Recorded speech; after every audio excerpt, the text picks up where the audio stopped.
I want to now describe what I heard from a speaker in 1969, which in several weeks will now be 20 years ago. The speaker did not speak in terms of retrospect, but rather predicting changes that would be brought about in the future. The speaker was not looking from the outside in, thinking that he saw conspiracy. Rather, he was on the inside, admitting that indeed there was an organized power, force, group of men who wielded enough influence to determine major events involving countries around the world. And he predicted, or rather expounded on changes that were planned for the remainder of this century. In any event, the speaker said that his purpose was to tell us about changes which would be brought about in the next 30 years or so that an entirely new worldwide system would be in operation before the turn of the century. As he put it, we plan to enter the 21st century with a running start. He said, some of you will think I'm talking about communism. Well, what I'm talking about is much bigger than communism. At that time, he indicated there is much more cooperation between East and West than most people realize. He went on to say that most people don't understand how governments operate, and even people in high positions in governments, including our own, don't really understand how and where decisions are made. He went on to say that the people who really influence decisions are names that, for the most part, would be familiar to most of us, that he would not use individuals' names or names of any specific organizations, but that if he did, most of the people would be names that were recognized by most of his audience. He went on to say that they were not primarily people in public office, but people of prominence who were primarily known in their private occupations. He was very active with population control groups, the population control movement, and population control was really the entry point into specifics following the introduction. He said the population is growing too fast. Numbers of people living at any one time on the planet must be limited, or we will run out of space to live. We will outgrow our food supply, and we will overpollute the world with our waste. People won't be allowed to have babies just because they want to, or because they are careless. Most families would be limited to 2. Some people would be allowed only 1, and the outstanding person or persons might be selected and allowed to have 3. But most people were allowed to have only 2 babies. Well, from population control, a natural next step then was sex. He said sex must be separated from reproduction. Sex is too pleasurable and the urges are too strong to expect people to give it up. Chemicals in food and in the water supply to reduce the sex drive are not practical. The strategy then would be not to diminish sex activity, but to increase sex activity, but in such a way that people won't be having babies. And the first considerations in here was contraception. Contraception would be very strongly encouraged, and it would be connected so closely in people's minds with sex that they would automatically think contraception when they were thinking or preparing for sex. And contraceptives would be made universally available. Nobody wanting contraception would be find that they were unavailable. Contraceptives would be displayed much more prominently in drugstores and right up with the cigarettes and the chewing gum out in the open rather than hidden under the counter where people would have to ask for them and maybe be embarrassed. I was surprised then that the next item was abortion. And this, now back in 1969, 4 years before Roe v. Wade, he said abortion will no longer be a crime. Abortion would be accepted as normal and would be paid for by taxes for people who could not pay for their own abortions. Homosexuality also was to be encouraged. People will be given permission to be homosexuals. That's the way it was stated. They won't have to hide it. And elderly people will be encouraged to continue to have active sex lives into their very old ages as long as they can. Everyone will be given permission to have sex to enjoy however they want. Anything goes. This is the way it was put. Divorce would be made easier and more prevalent. Most people who marry will marry more than once. More people will not marry. Unmarried people would stay in hotels and even live together. That would be very common. Nobody would even ask questions about it. It would be widely accepted as no different from married people being together.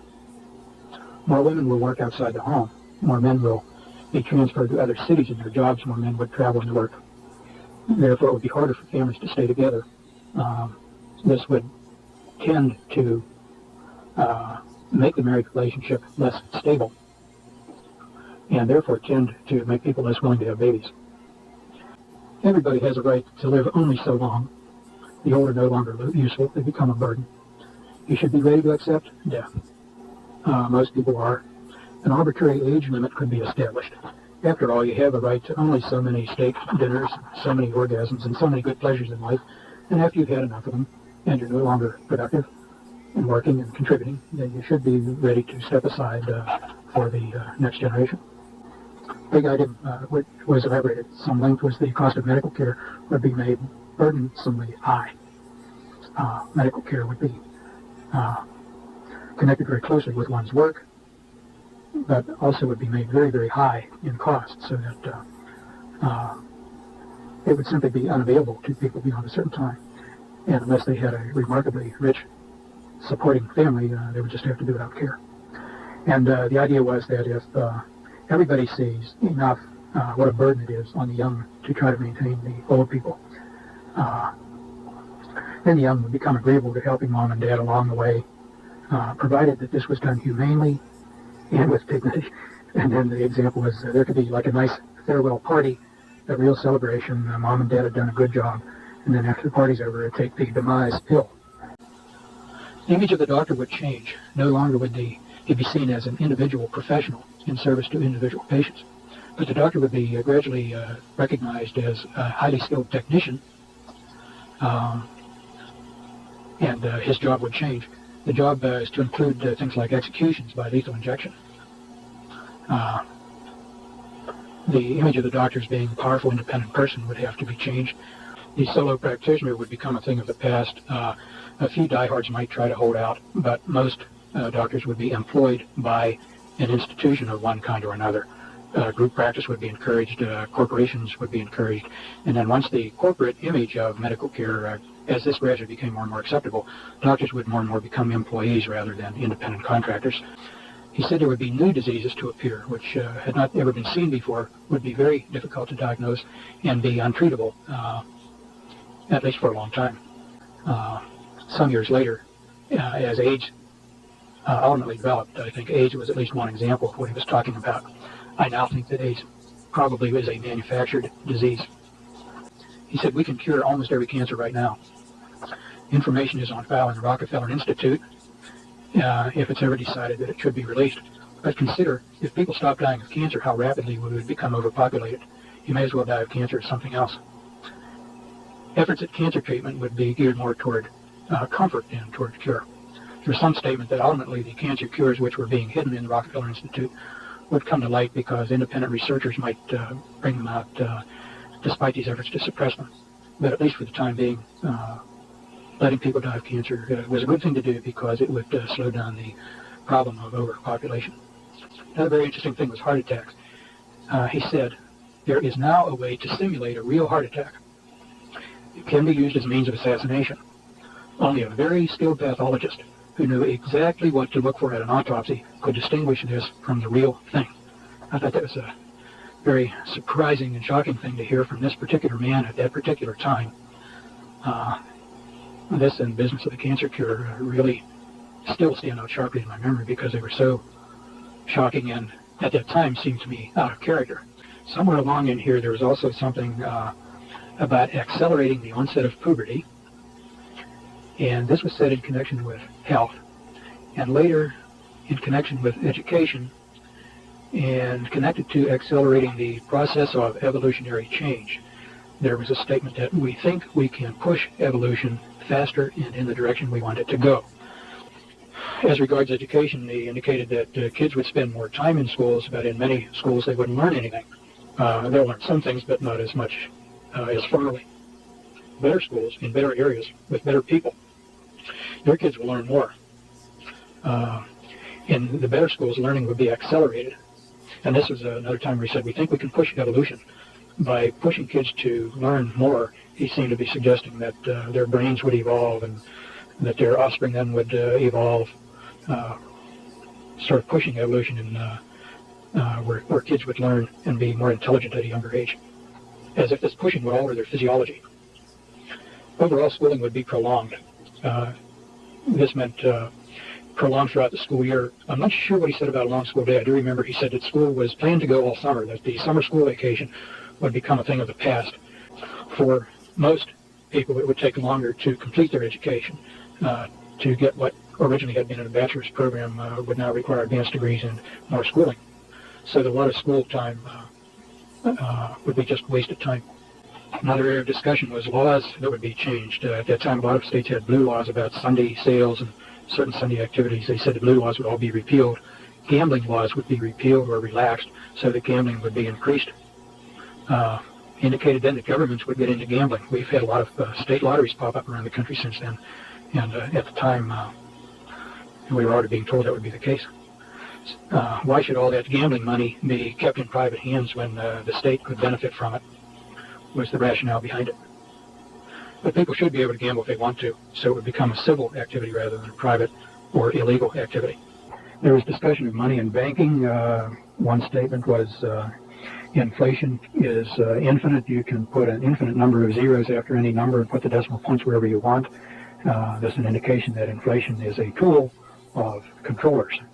Bankruptcy laws would be changed. I don't remember the details, but just that they would be, and I know subsequent to that time they have been. Antitrust laws would be changed or be interpreted differently, or both. In connection with the changing antitrust laws, there was some statement that, in a sense, competition would be increased.